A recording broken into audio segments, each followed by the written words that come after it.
Schopenhauer emphasized that being kind and letting small things go doesn't make you weak or less intelligent. In fact, it takes a lot of emotional intelligence to know when to play the fool. It shows that you're confident enough in your own knowledge that you don't feel the need to constantly prove yourself to others. When you let go of the need to be right all the time, you create space for deeper, more meaningful interactions. People will feel more comfortable around you, and they'll be more likely to open up and share their thoughts, knowing that you're not there to judge them or point out their mistakes. In many ways, this balance between foolishness and intelligence is about empathy. Schopenhauer believed that empathy, the ability to understand and share the feelings of others, is a crucial part of navigating social interactions.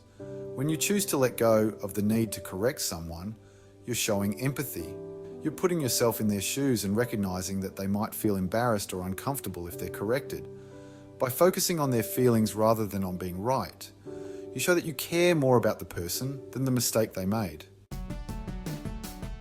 This is a powerful way to build stronger, more trusting relationships. Playing the fool also allows you to create a more positive and relaxed social environment. When people feel like they're constantly being judged or corrected, they tend to close off and become more guarded. On the other hand, when they feel like they're in a safe and supportive environment, they're more likely to open up and be themselves. Schopenhauer's philosophy encourages us to create that kind of space by being less concerned with proving our intelligence and more focused on creating connections. This leads to more enjoyable and meaningful conversations, where people feel valued and understood. Another key aspect of this philosophy is that playing the fool allows you to be more adaptable in social situations. Sometimes conversations can become tense or competitive, especially when people are trying to prove their intelligence or assert dominance. Schopenhauer believed that by adopting a more relaxed and humbler attitude, by playing the fool when needed, you can diffuse tension and steer the conversation in a more positive direction. It's not about pretending to be less intelligent, but about knowing when it's better to prioritize the mood of the conversation over showing off your knowledge. Of course, there are times when it's necessary to assert your intelligence. Schopenhauer wasn't saying that you should never correct anyone or never share your knowledge. Instead, he was highlighting the importance of balance. There are moments when your insight or expertise is needed, and in those moments, you should speak up. But there are also moments when it's more beneficial to take a step back and let others shine. True wisdom comes from knowing the difference. So how can you apply Schopenhauer's philosophy of balancing foolishness and intelligence in your own life? Start by being mindful of how often you correct others, or feel the need to prove yourself in conversations. Ask yourself if pointing out a mistake will truly add value to the conversation, or if it might make someone feel uncomfortable. Practice letting small things go and focus on building connections rather than proving your intelligence. At the same time, don't be afraid to share your knowledge when it's truly needed.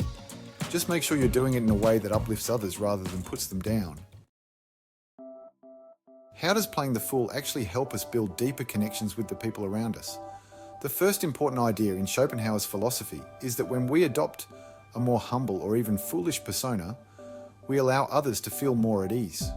When people feel comfortable, they are much more likely to open up and share their thoughts and feelings freely.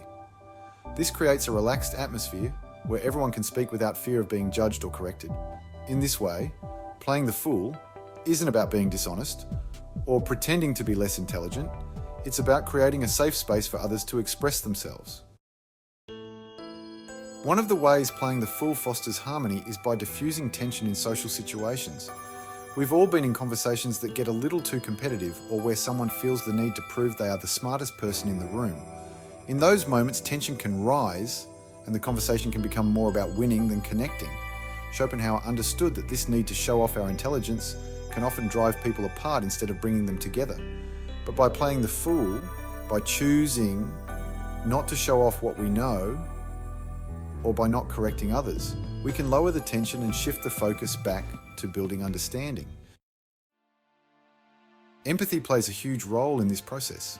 When we choose to play the fool, we're not just holding back for the sake of others' egos, we're showing them that we care about their feelings.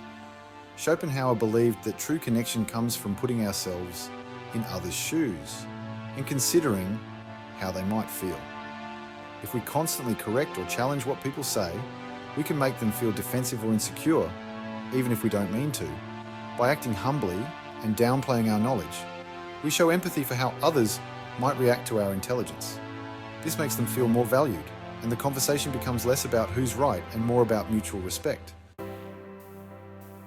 Another important point Schopenhauer made was that playing the fool helps us let go of the need for external validation. In many social situations, people want to be seen as smart or knowledgeable because it feels good to get approval from others. But Schopenhauer believed that constantly seeking approval from those around us can be exhausting and ultimately unfulfilling. When we play the fool, we stop worrying so much about how others perceive us.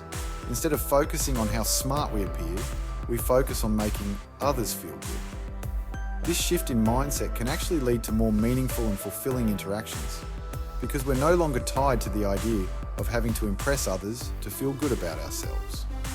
This approach doesn't mean that we should never express our intelligence or share our knowledge. In fact, Schopenhauer recognized that there are times when sharing what we know is important.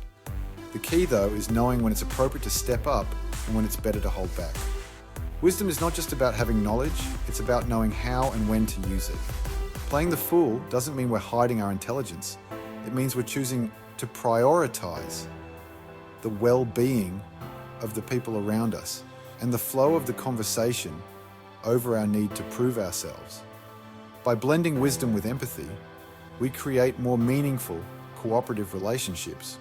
One powerful example of playing the fool comes in moments when someone makes a mistake or says something that's a little off. Instead of immediately jumping in to correct them, playing the fool means we might choose to overlook the mistake or let it slide. This doesn't mean we're ignoring the truth or pretending not to know better. Rather, we're making a conscious decision to prioritize the relationship over being right. By doing this, we allow the conversation to continue in a positive direction, and we make the other person feel respected and understood. It's a small gesture, but it can have a big impact on how others feel around us. Schopenhauer also pointed out that this approach makes us better listeners. When we're not focused on correcting others or proving how smart we are, we can pay more attention to what they're really saying. Instead of waiting for our turn to speak or planning how we're going to respond, we can fully engage with their thoughts and emotions. This kind of active listening helps us build deeper connections because it shows others that we're genuinely interested in what they have to say. It's a way of showing that their perspective matters just as much as ours. At the same time, playing the fool helps us avoid unnecessary conflict. In many social interactions, disagreements arise because people feel the need to defend their ideas or assert their intelligence. This can lead to arguments and tension, which often makes it harder to connect with others. Schopenhauer believed that by adopting a humbler approach, we can avoid these conflicts altogether. Instead of getting caught up in trying to prove who's right, we can focus on finding common ground and building understanding. This doesn't mean we should agree with everything someone says, but it does mean we can choose to approach conversations with a sense of openness and humility. Ultimately, Schopenhauer's philosophy reminds us that playing the fool is about creating an environment where people feel safe, respected, and valued. It's not about pretending to be something we're not, but about using wisdom and empathy to build better relationships. When we let go of the need to always be right, we make room for others to feel more comfortable, and that creates deeper, more meaningful connections. So, how can we put Schopenhauer's idea into practice in our everyday lives? Start by being more mindful in conversations. Pay attention to how often you feel the urge to correct others or show off what you know. Ask yourself, is this correction really necessary? Will it help the conversation, or could it cause tension? Practice listening more and speaking less, especially when it comes to pointing out mistakes. Focus on the overall mood of the interaction and prioritize kindness and empathy over the need to be right. By finding a balance between wisdom and humility, we can create stronger, more fulfilling relationships with the people around us. Schopenhauer teaches us that sometimes the smartest thing we can do is play the fool, not to deceive or mislead, but to build harmony, understanding, and trust. So the next time you're in a conversation, remember that it's not always about proving how much you know. Sometimes, the greatest wisdom comes from knowing when to let things go and simply enjoy the moment. I appreciate you still watching. Hope you enjoyed these few talks about Schopenhauer. Have an amazing day and see you next time.